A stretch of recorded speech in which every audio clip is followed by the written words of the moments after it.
我堂哥家的烟囱裡面好像有一個鳥窩，把管子給堵住了，讓我幫忙給扯掉，不然的話等一會兒生火的時候堵住了，而且一下就燒起來了。看看去，就在這個管子裡面，這裡面大概是麻雀或者北紅尾鸲、紅尾水鸲之類的，基本上就是這幾種，特別喜歡在這種管子裡面築巢。剛看了一下，是個窩，直接給它扯出來，不然的話他们這幾天燒火的時候，裡面如果有小鳥的話，可能就成燒烤了。好大一個窩啊，這應該是麻雀的。人家也就歇了幾天沒用這個灶，他們就在裡面築巢了。裡面還有一個蛋，剛在裡面翻出來的，這是麻雀的蛋。等一會兒我用手電筒再照一下，太深了，看一下裡面還有沒有別的。裡頭還有一個鳥蛋，鳥蛋一掉，得甩前頭去。好，甩前头。我拿回去给它抱的。给抱着了。啊。现在他麻雀蛋才应该。是孩儿。刚才我又照了一下，裡面沒有蛋呢，就這一個，而且應該是剛下的，蛋的重量是正確的。放到孵化器試一下吧。孵化第8天的時候，我用手電筒的燈光一照，的確是一顆受精蛋，血絲還挺明顯的。不過這個蛋殼應該是顏色的原因，看起來有點不清楚。孵化第13天的時候，這家伙出殼了，我都差點把它給忘了。剛剛聽到孵化器裡面有小鳥的叫聲，我才恍然大悟，過來一看，的確是這家伙出殼了，而且頭上還頂個帽子，挺有個性的。帽子都還沒取下，就開始要吃的了。這家伙肯定是個吃貨。這家伙屬於瓶蓋鳥2代了，必須要住在瓶蓋裡面。先把它的帽子給取掉，戴着還挺難受的。這一次出殼就不餵蛐蛐了啊，直接餵牛肉。好像這個牛肉的塊頭有點大呀，已經給它弄得夠小，主要是天天餵喜鵲餵習慣了，突然不適應了。給它扯出來，稍微換了一個小一點的，一口就吞了。吃飽了，吃飽了，好好休息。這一口牛肉最少要管3個小時。出殼的第2天，為了防止它吃東西的時候動來動去，給它脖子卡住，吃個蛐蛐兒。蛐蛐兒看着很大，其實主要是它太小了，但是還是一口悶。目前來說，它一餐吃1個蛐蛐兒，1塊小牛肉就可以了，可以管2個小時之後再餵。這是出殼第2天的變化，長大了一點點，但是不是特別明顯。唯一的區別就是它翅膀上的羽管已經開始在發育出來了，這個是比較明顯的。出殼第3天，它的食慾越來越強了，現在蛐蛐兒不管多大的都能一口吞了。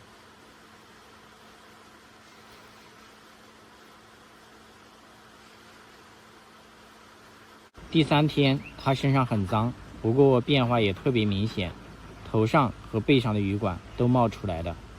住在瓶蓋裡，依舊沒啥變化，還是可以住的。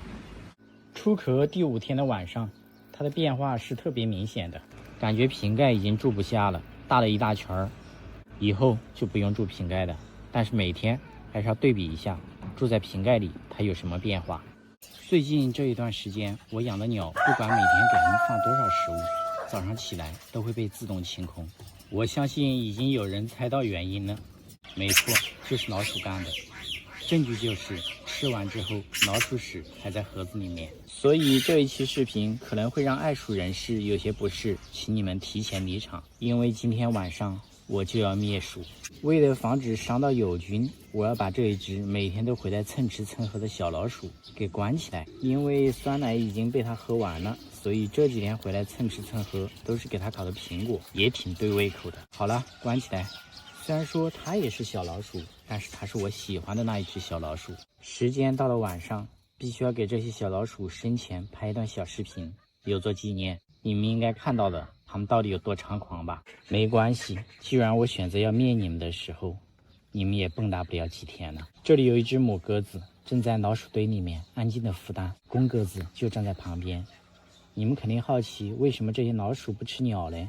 因為食物太充足了，它們沒必要吃鳥。絲光完全是個例外，這樹上也有小鳥休息。其實樹上也有老鼠，你們信嗎？這裡有一隻喜鵲，然後給你們看一下，這個位置有一隻老鼠，就躲在這棵樹上。其實我前段時間就進行了一次滅鼠，幾天的時間滅掉12隻，今天算是2次滅鼠吧。狗窩裡面肯定沒有老鼠，這狗子現在天天就知道睡，滅鼠的任務只能交給我嘍。話不多說，在老鼠的必經之路下一個粘鼠板，但是我們一定要注意，不能把小鳥給粘住了。所以說細節很重要，找東西蓋起來，這樣的話老鼠會進去，小鳥就不会往裡面鑽，特別安全。這個位置放第2張，放好之後還是蓋起来。這裡放第3張，還是蓋起來，以防自己養的鳥啊，還有野生麻雀啊、野外的小鳥啊被粘住了，那就是他們的噩夢了。睡一覺，早上起来第一件事，趕緊過來看一下狗子，它還在睡。主要我要看一下昨天晚上到底有沒有抓到老鼠，见證奇蹟的时刻到了。還好，没有讓我失望，抓到了一隻塊頭不大的老鼠。再看第2個板子，哎呀，抓了這麼大一個老鼠，太棒了。第3個板子沒抓到，有點小失望，不過躲得了初一，躲不過15，早晚的事兒。你們放心，即使你們蠢到在老鼠堆裡面做窩，我也會護你們的周全。看來小鴿子應該出殼了，肚子下面有動靜。你們繼續。這狗子最近咋回事啊？天天除了吃就是睡呀！哎，真是服了你了。然后这只大公鸡的食物也是，最近都被老鼠給偷了，所以我必須要滅鼠。希望愛鼠人士保持冷靜。往我手上一站，就高歌一曲啊，也不知道在歌頌啥，莫不是在讚美我的至尊版妙界肩颈按摩儀？畢竟用了大師模式加艾灸炭熱敷後，我撒鸡饲料的手都不會抖了，真是讓這家伙掏着嘍。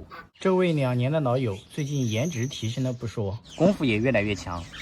2隻妙手心有靈犀，上能治我的脖頸轉不動，下能提拉斜方肌，恩博突出富貴包，懟着穴位就是揉。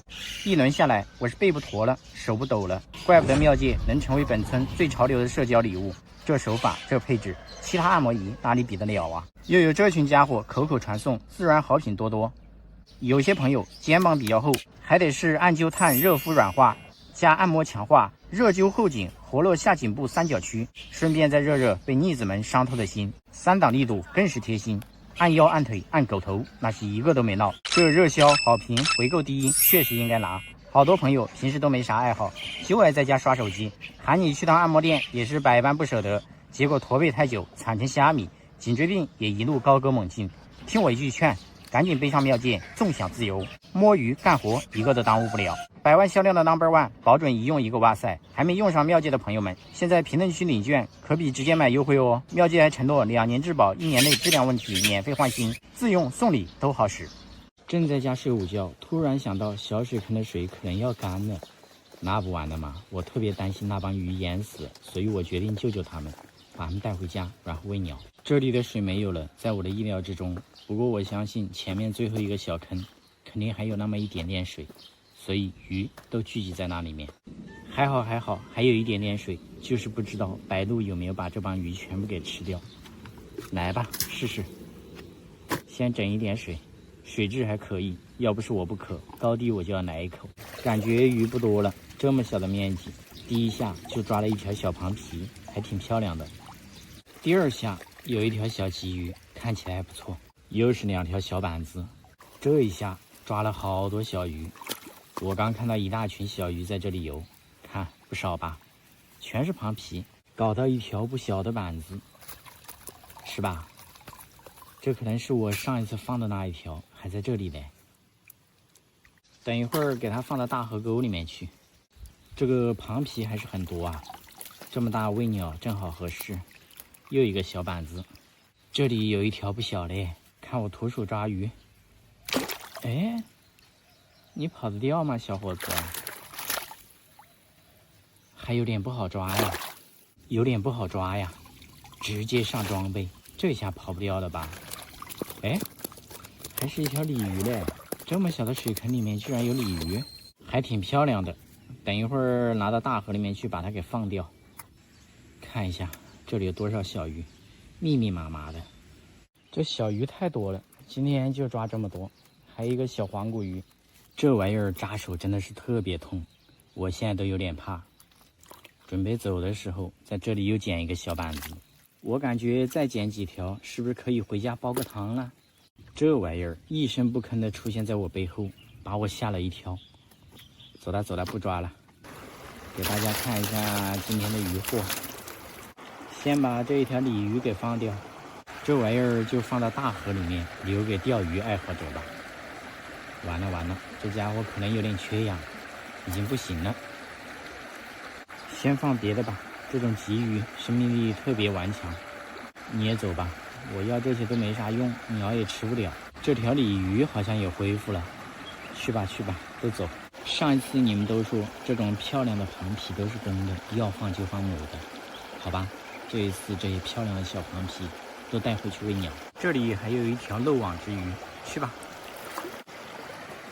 這些螃蜍都是母的，放了。這一幫公的是真漂亮啊，帶回家吧。把我的抓魚神器洗一下，回家。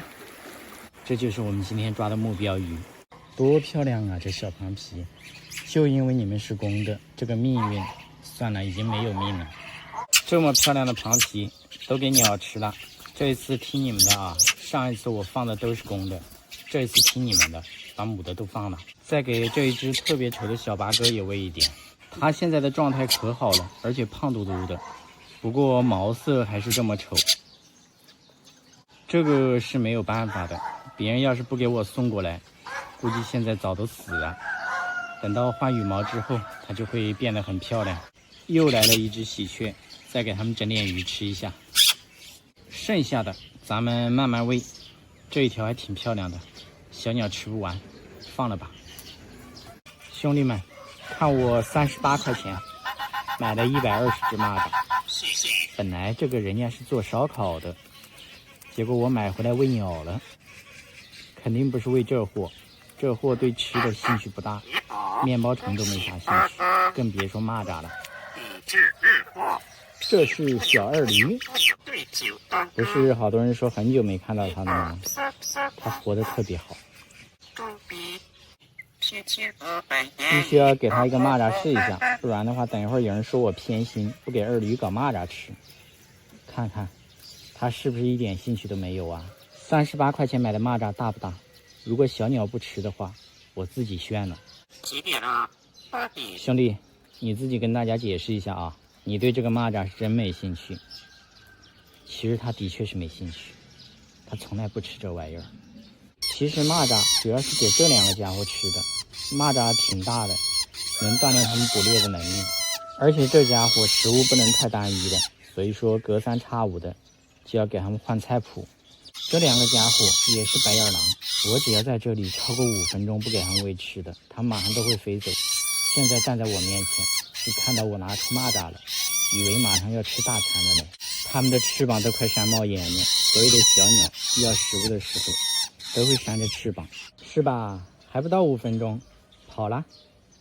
電線上面站了一隻，樹上面還躲了一隻，沒有吃的，不理我了。蚂蚱剛拿過來，全都飛過來了。你們兩個誰先吃？哎呀，有點兇啊！這蚂蚱的頭一下就沒了。這一下瞬間安靜了。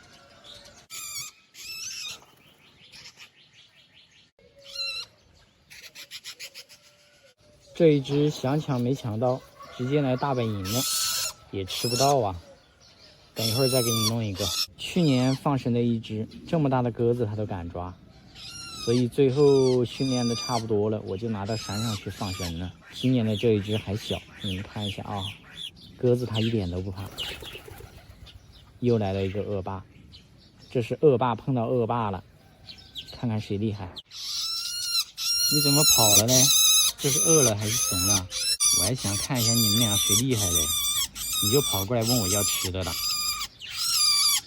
還是這一隻比較聰明，每次給它找點食物，它拿着就跑掉了，然後躲起來悄悄的吃。另外一隻傻乎的，要麼不搶，要麼就站在你面前不停的叫，就這胃口，我感覺我給他们買的蚂蚱不出1個星期就吃完了。不過中途還會給他們餵牛肉啊、雞胸肉、面包蟲，雞蛋之類的，餵得比較雜，還會搞其他的昆蟲。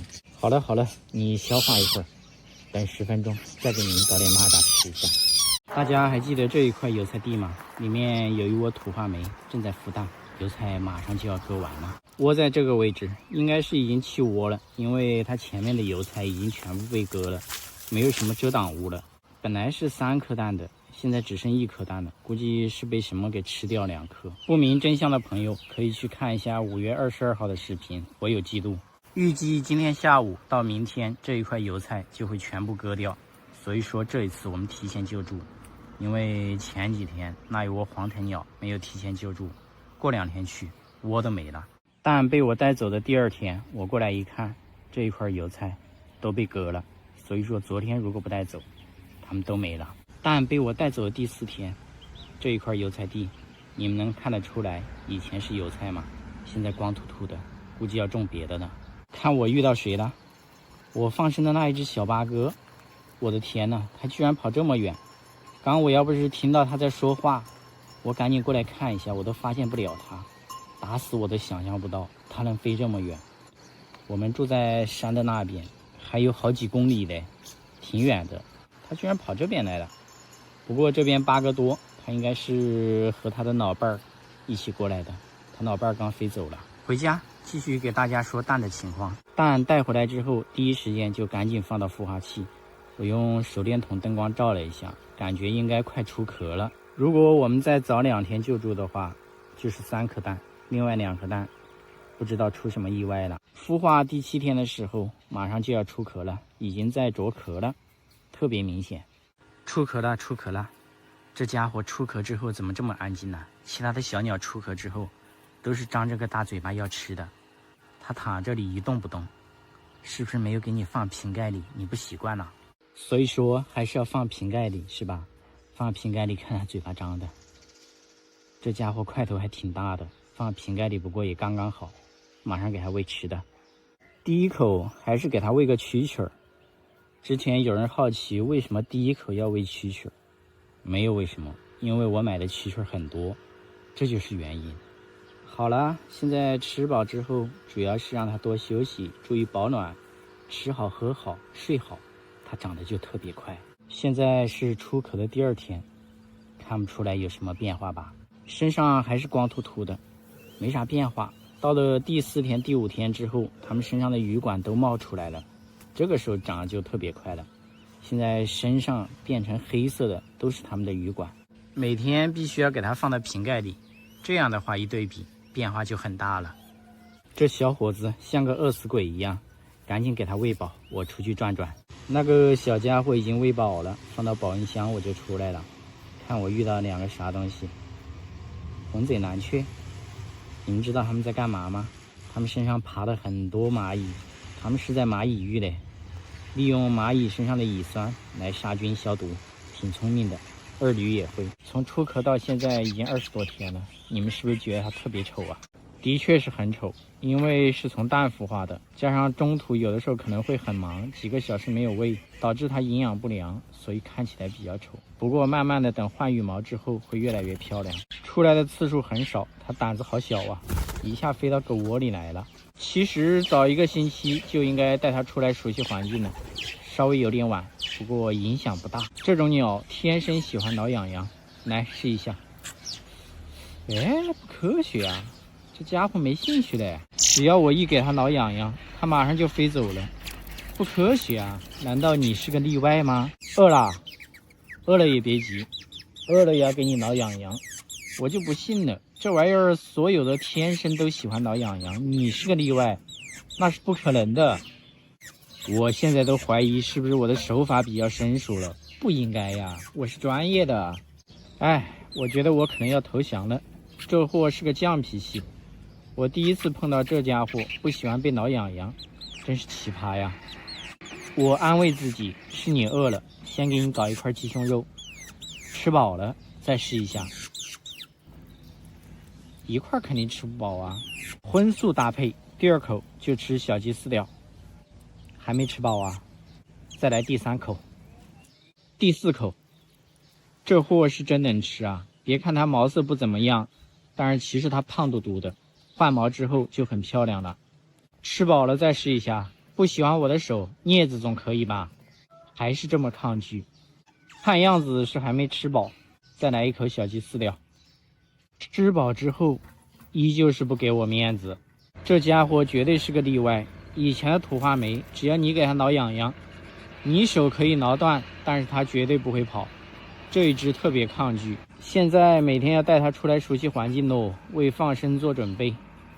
哎，這小伙子的飛行能力還可以哦，但是你站這麼高，一會兒怎麼下來呀？這是個問題哦。好吧，我就在這裡看着，等一會兒跑到別的地方去的，我把它抓回来。還太小了，不能放出去不管，不然的話不是被猫吃就是餓死，反正总之会出意外。正好去年那一只土话梅飞回来了，给大家看一下这货到底多爱挠癢癢。看我把它忽悠下来，就是这麼愛挠癢癢。所以說今年孵化那一只簡直是個奇葩呀，氣死我了。舒服吧？這小子只要你給它挠癢癢，它能在這裡站一天，動都不動一下。而且我的手指不靠近它，就這樣，它都能一直在這裡。它以為我在給它挠癢癢呢。好啦，差不多啦。你這混了1年了，還沒找到對象啊？也不帶你的孩子回來看看我。好了，我再給你挠一下癢癢，你就可以走了。昨天下午我開車出門的時候，在路上碰到了一隻貓。這是行車記錄儀記錄下的畫面，視頻進行加速。看到沒有？貓就在這裡。本來我是不想管它的，因為我對貓是沒啥興趣的。結果一看，它特別小，毛好像還有問題。好吧，那我就下來看看它。不是特別怕人，但是對我還是有警惕性。我把它抓起來一看，發現這一隻貓是真醜啊，而且特別瘦。正好碰到一個大叔，他說這是別人丟的，好幾隻嘞。早上被警察叔叔帶走2隻，說覺得太可憐了，必須要給警察叔叔點讚。這一隻我就帶走了。雖然說我不養貓，但是以後可以給它找個主人啊。第一時間來到寵物店，給它買了一罐羊奶粉，花了我120。我最不喜歡貓了，結果剛見面你就讓我花了128，你這只該死的小貓。因為出去還有事兒，所以忙到晚上10點鐘才回來。剛回來就被狗子盯上了，把狗子給趕走了，給這個家伙沖一點奶粉吃一下，還挺不客氣的。別人跟我講2-3個小時要餵一次，那不是和餵鳥差不多啦。而且我剛剛發現這個家伙身上全是寄生蟲，密密麻麻的，所以我決定先給它驅個蟲。也不知道這麼小能不能驅蟲，但實在是沒辦法，太多了，量也不敢用的太多，不知道有沒有作用。明天我還要去洗個車。它吃飽之後，我就給它放到箱子裡面去了，然後要隔離起來，不能和狗子見面，挺危險的，我感覺。昨天晚上第一時間我就把狗子給拴起來了，一直到今天它都是一副生无可戀的樣子，沒辦法呀。然後早上起來繼續給小貓搞一點奶粉吃一下。我昨晚都在擔心，別早上起來它已經暴斃了，還好沒有死，看起來它有皮膚病一樣。吃飽之後我檢查了一下，它身上已經沒有小蟲子了，看來昨天那個驅蟲藥還是挺好使的。然後它昨天晚上睡覺的那一塊布巾上面全是寄生蟲，都死了。耳朵裡面我也看了，沒有蟲子了。現在撫摸了它一下，我發現它喜歡往我身邊蹭了，不過實在是太髒了，我都想給它洗個澡，但是又擔心太小了給它洗掛了。這是真醜啊，先照顧它2天吧。說明一下啊，我是不可能養這玩意兒的，因為我擔心它吃鳥，之前也撿到過，養了幾天都送人了，所以這一只也沒有例外。狗子還是先拴着吧，等一會兒我找到一個合適的地方，把那只小貓給關起來之後，狗子接觸不到，我再把狗子給放了。畢竟身上的寄生蟲太多了，少接觸是比較安全的。閉嘴閉嘴閉嘴！越是到了這個季節，這家伙的嗓門越來越大了。其實叫聲是挺好聽的，但是如果從早叫到晚的話，那也是一種噪音呢。你們說是不是？帶它去和別的雞交流一下。這個家伙回來了，但是雞哥對它沒興趣啊，和大公雞槓上了。我發現大公雞放在外面的時候，它看到大公雞就跑，現在囂張了啊！小野雞的戰鬥力是真的很弱，輕鬆被雞哥拿捏。母的已經被追到飛到田裡面去的，它估計馬上也要跑。看，跑了，還挺能飛的。這個降落還有點小帥。這個季節應該都要開始在繁殖了。我預計它們下蛋可能是在這一片油菜地，或者是這一片竹林。有空的話去竹林裡面看一下，畢竟也是進入了繁殖期，所以說人家鸡哥的嗓子大一點，我們也是能夠理解的。看吧，又在炫耀他的大嗓门，就这嗷嗷叫的樣子，还是我新换的相机拍的清晰。大家换新后，旧的都怎么处理？像我那台旧相机，找转转上门回收了3100多。转转是一个很好的買家，不仅回收品类丰富，而且变现特别快。像微单、运动相机、无人机这种摄影器材，甚至是内层条、主机之类不好卖的小众品类，在他那儿都能随时换成钱。比起之前挂网上一直卖不出去，还得跟买家斗智斗勇。转转特别适合我这种想快速变现又图省事儿的人。我替你們試過了，他們回收價格也很不錯。我之前那款歐米茄還賣了24000多嘞。要我說，有懶得處理的閒置就直接賣給轉轉，錢到手才是硬道理。就像他現在站在這裡，他肯定在醞釀該怎麼去吼一嗓子。我沒說錯吧？為了分散他的注意力，我剛剛去鏟了一點沙，這是他最喜歡玩的項目。只要是在這個盆裡面有沙子陪伴，他可以安靜好久，一直玩。至於說具體多久，不知道。我沒試過。一般他在玩沙子的時候，我們不要離他太近了，不然的話頭上臉上全是沙子。這個時候我們可以在遠一點的地方默默地觀察他，而且讓狗子坐在旁邊當保鏢，萬無一失。至於說怎麼判斷雞哥還有沒有在裡面，我們注意觀察啊，裡面塵土飛揚，就說明雞哥還在盆裡面。其實還有一個更簡單的方法，就是聽到它叫聲的時候，它一定是出來的。這個時候，我們只需要把它抓着，然後放到盆裡面就可以了。可能是今天的太陽比較大，曬一會兒就好。然後給它帶到陰涼的地方，讓它繼續在盆裡面玩。但是它不可能一直待在盆裡，因為它有腿有翅膀，限制不了它，自由還是要給它的。至於說它的叫聲，叫得太頻繁，有的時候覺得很吵，但是一天不聽的話，好像又不太習慣。嘿，這個灰塵弄到我嘴裡去了。再見，再見，再見！閉嘴，閉嘴，閉嘴！越是到了這個季節，這家伙的嗓門越來越大了。其實叫聲是挺好聽的，但是如果從早叫到晚的話，那也是一種噪音呢。你們說是不是？帶他去和別的雞交流一下。這個家伙回來了。但是雞哥對他沒興趣啊，和大公雞槓上了。我發現大公雞放在外面的時候，他看到大公雞就跑，現在囂張了啊！小野雞的戰鬥力是真的很弱，輕鬆被雞哥拿捏。母的已經被追到飛到田裡面去的，他估計馬上也要跑。看，跑了，還挺能飛的。這個降落還有點小帥。這個季節應該都要開始在繁殖了。我預計它們下蛋可能是在這一片油菜地，或者是這一片竹林。有空的話去竹林裡面看一下，畢竟也是進入了繁殖期，所以說人家雞哥的嗓子大一點，我們也是能夠理解的。就像他現在站在這裡，他肯定在醞釀該怎麼去吼一嗓子。我沒說錯吧？為了分散他的注意力，我剛剛去鏟了一點沙，這是他最喜歡玩的項目。只要是在這個盆裡面有沙子陪伴，他可以安靜好久，一直玩。至於說具體多久，不知道，我沒試過。一般他在玩沙子的時候，我們不要離他太近了，不然的話頭上臉上全是沙子。這個時候我們可以在遠一點的地方默默地觀察他，而且讓狗子坐在旁邊當保鏢，萬無一失。至于說怎麼判斷雞哥還有沒有在裡面，我們注意觀察啊，裡面塵土飛揚，就說明雞哥還在盆裡面。其實還有一個更簡單的方法，就是聽到它叫聲的時候，它一定是出來的。